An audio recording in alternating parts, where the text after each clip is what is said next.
దేశంలోనే తొలి సముద్ర విమానాశ్రయ నిర్మాణం దిశగా అడుగులు పడుతున్నాయి. మహారాష్ట్రలోని కోరే బీచ్ దీనికి వేదిక కానుంది. ఏటా 9 కోట్ల మంది ప్రయాణికులు రాకపోకలు సాగించే సామర్థ్యంతో ఈ ఎయిర్పోర్ట్ నిర్మించాలన్న అంచనాలున్నాయి. అలాగే దీన్ని ఒక ప్రధానమైన ఎయిర్ కార్గో హబ్ గా రూపొందించాలని భావిస్తున్నారు. ఈ ప్రాజెక్టుకు సంబంధించి డిపిఆర్ సమర్పించాలని సీఎం దేవేంద్ర ఫడ్నవీస్ అధికారులను ఆదేశించారు.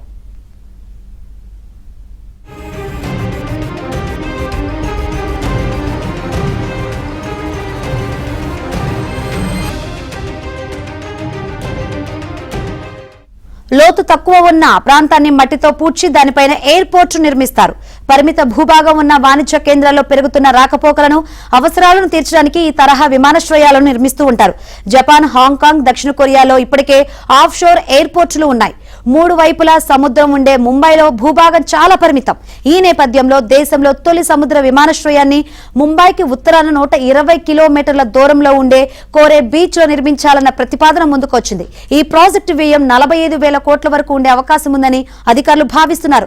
దీంట్లో సముద్రాన్ని పూడ్చి కొత్త భూభాగాన్ని నిర్మించడానికి 25,000 కోట్లు ఖర్చవుతుందని అంచనా. మిగిలిన 20,000 కోట్లతో ఎయిర్పోర్టు మౌలిక సదుపాయాలు, టెర్మినల్స్, రన్వేలు మొదలైనవి నిర్మిస్తారు.